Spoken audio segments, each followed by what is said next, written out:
Now, how many of us walk around our block? I know Mr. Thomas walks around the block a lot, like 3, 5, 10 times a day, okay? How many of us have ever walked around our block?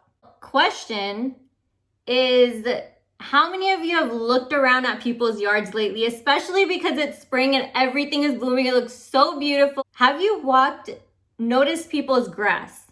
I never knew that there were so many different types of grass. I don't know if anybody else felt that way. I saw like the dark green grass, there was thin grass, there was thick grass, and some people's lawn looked so perfect because the grass was fake. Some people's flowers look so perfect. There's a house down where we live, and we've been walking, and I noticed this lady's yard just always looks so perfect. And I told my husband, I'm like, dude, there's nothing on her grass. Her flowers are always in bloom. They're always a pretty yellow. Her bushes are always nice and trim. And a year later almost, because we actually stopped to look, everything was fake. The grass was fake, the bushes were fake, and the flowers were fake. But in my mind, what do you think I was doing unconsciously? I was comparing my yard to hers. I was like, my yard never looks like that. My gardener needs to do a better job. I need to find a new gardener. I don't like my gardener anymore, because I was comparing to what somebody else's lawn looked like, not realizing the lawns I was comparing to, some of them were all fake.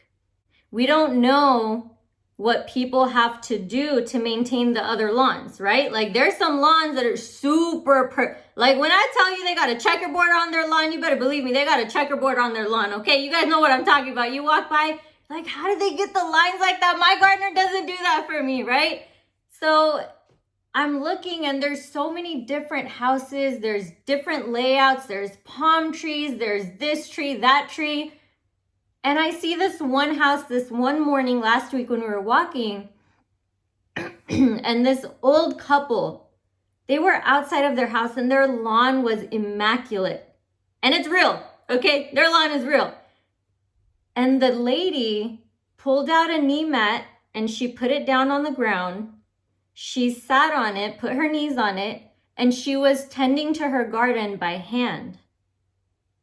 And the old man, it was so cute. He comes up right behind her and he has a vacuum cleaner. Now this is outside in the front yard, okay? He's vacuuming up the leaves so they don't go on the side into the gutter. So let me ask you this. I don't know about you, but I might not be willing to vacuum my front yard. I might not be willing to get on my knees and like hand tend to all the flowers, you know what I mean? But some people are. And that's why their lawns look the way that they do. But we can't compare to other lawns if we don't know how they started or what they had to put into it to get it to how it is today. Nobody starts where they end. There's a journey. We can all agree on that, yes? When they're building a house, they already have the blueprint in mind, but there's a journey to build a house. There's a journey to build a lawn, correct? You can't skip that part. It's unavoidable. He said something very important. Don't despise small beginnings. Everybody that is successful now once started with nothing or barely anything. Don't despise the small beginnings. A lot of time we're afraid to start because we don't want to be seen starting with nothing. You got to be thankful that you're not where you used to be, but know that this isn't your final destination. What did he say? The best is yet to come. You can't compare because that's unfair. Like I said, everybody has different starting points. Your purpose comes after the process. How many of us know we're going through a process right now? Especially this past year, we've been going through a process because your purpose is coming. Success isn't just what you get at the end. It's who you become. We've heard that quote how many times? When you're new and you first get started, right? You just get started. You have no clue what you're doing, but you're just super excited. Can we agree that you don't know the same thing an RD knows? We can agree on that. Now, when you become a CQ, what happens? You learn a little bit. You're still kind of like, I don't know what's going on. I'm just doing what my mentor tells me to do, right? But you start having some success. You start gaining a little bit more confidence because you're like, okay, this is working. Then you hit ETL. What happens? Your confidence goes up. You start to walk a little different. You got a little swag in your walk now, okay? You don't have a cane or anything, but you just got a little swag in your walk. But then you hit regional director. At that point, you know this works. You are understanding what you actually have. You start to move different. You start to talk to people different because you know what you have. Now, let me tell you something about the vision that you were given. You were given, now let me ask you a question before I say that. Rewind. So how many of you, when you think about your future self, you know exactly who that person is? You know exactly what they look like, exactly what they talk like, exactly what they dress like. You know everything. You know how that person lives lives. It could be anything. Whatever it is you want, but you know what your future self looks like. How many of us know that? Either raise your hand or just put yes in the chat. Okay, perfect. Now let me tell you something about why you were given that. Even if it's any crazy ideas, any stuff that you're just like, oh my God, that would work. And then later you see it on Shark Tank and you're like, oh my God, I should have done it, right? You were given that vision because only you can carry it out. Only you can fulfill it. Nobody else can do it. Think about it. How many people don't understand what you're doing right now? And guess what? They don't have to. They don't have to understand because God didn't give them your vision. He gave you your vision. You're the only one that can carry it out. If you weren't able, let me tell you something right now, that would not have been placed in your head and in your heart. 100%. Imagine if Michelangelo never painted the church. Imagine if Steve Jobs never made the iPod. Imagine if Edison never carried out his vision of light. Everybody was living by candlelight and thought he was crazy for saying there's going to be light. There's going to be this thing. I'm going to put some wires in a thing and I'm going to make it happen. It's going to glow. People were like, you're on drugs. Bye. We're not your friend anymore. Okay, that's what happened. Imagine if the Wright brothers never carried out their vision of being able to fly. Imagine if Jeff Bezos never went for Amazon. All the packages y'all be getting, all those boxes would not be outside your door right now. Let me tell you that much, okay? Elon Musk, if he did not carry out his vision. We heard Mr. Cooper talk last week, when it was 2 weeks ago, when his friend literally sat him down when he was trying to do the SpaceX thing, sat him down and made him watch a compilation of rocket ships blowing up that he created for him to watch in order for him to not do it anymore. Colonel Sanders, we would not have KFC. You know how heartbreaking that would be? Mr. Thomas, the 4 co-founders. If those 4 men would not have gone for it and done what they did, none of us would be here right now. And I don't even want to think about where I'd be, but I know I wouldn't be here. People's lives are waiting to be changed, and you know them, or you just haven't met them yet. They're right there in your phone. There's people right now waiting for that text. There's people waiting for that phone call. They might not even know that it's this because I didn't know, because sometimes the gifts that you get aren't really wrapped the way you want them to be wrapped. That doesn't mean it's not the gift that you didn't want. That just means it doesn't look like what you expected.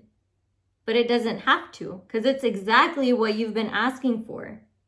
And if he's making you wait, then you best be prepared to receive what you asked for. But at the same time, you got to make sure you're doing your preparations and you're doing your prep work. You better make sure you are tending to that lawn, depending on how you want it. If you want to go all in, you better get on your knees, start tending to that garden. You better start vacuuming up your driveway. The best is yet to come.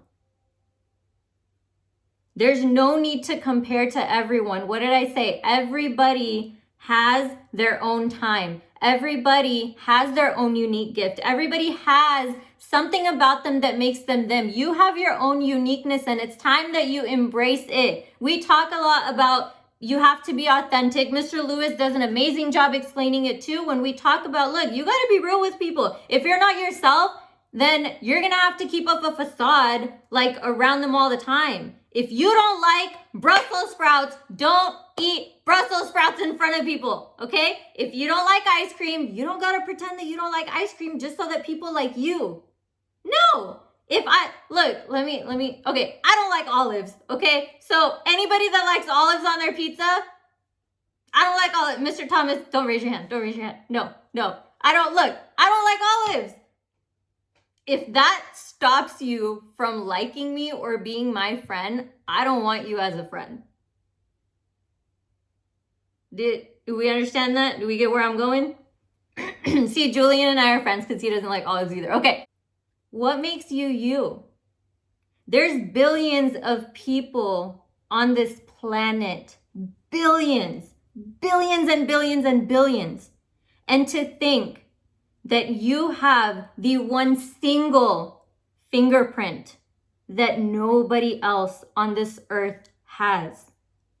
Billions of people, and your fingerprint is unique. You know when you make copies of things and there's 1 out of 10, 1 out of 20? You are one of one. You're one of one. You are a limited freaking edition of whatever year you were born in. And it's time you start embracing it. Don't try to be anybody else. Everything has its season. Your season is here. Your time is here. But understand, there's only one you. And if people don't like you for whatever reason, that's their problem, not yours. Shaquille Cooper said something, and I'm going to end with this. The quote that he said hit me so much, it's burned into my memory.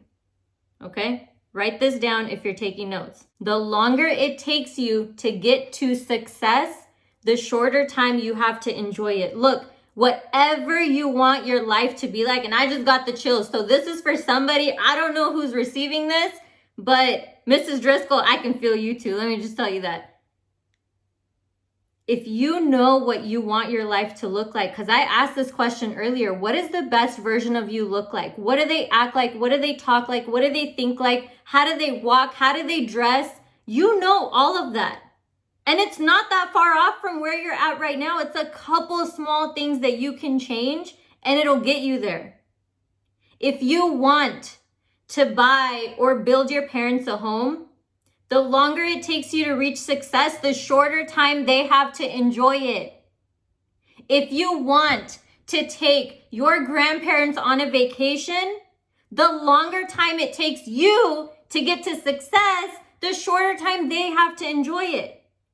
If you want to live the life of complete freedom, like Mr. Thomas does, like Mrs. Driscoll does, like Mr. Nelson does, if we want to live that life, the longer it takes us to get to that success here, the shorter time we have to enjoy it. Now, I don't know about you, but I'd rather bust my butt for 2, 3 to 5 years and then live the rest of my life however I want to, whenever I want to, with my husband and my family. You got to understand there's a lot of people that have just paused their life right now. You can't be one of them. You cannot be one of them. There's people waiting right now to hear from you. They don't even know you yet. There's people that might already know you. They're waiting to hear your voice. They're waiting to hear you just say something to them that's going to flip a switch for them and be able to change their life. Think about how thankful you are right now to the person that introduced you to this business. Don't you think they were scared to reach out to you? Don't you think they were thinking, oh, they're going to judge me? Don't you think that they had to build up that courage enough to come to you, to think enough of you to show you this business? I'm so thankful to my friend. I randomly text him still and I'm like, I just want to thank you. And he'll be like, for what? And I'm like, for changing my life. The best is yet to come. And remember, if he's making you wait, you better be prepared to receive exactly what you asked for. But don't forget to do the preparation. What's up? It's your girl Tasha Q. Thanks so much for watching that video. I hope you enjoyed it. Make sure you like, subscribe, follow, do all the things that there is to do. And share this video with someone that you think needs to hear the message. And remember, for daily inspiration, make sure you're following It's Tasha Q on Instagram. We'll see you in the next video.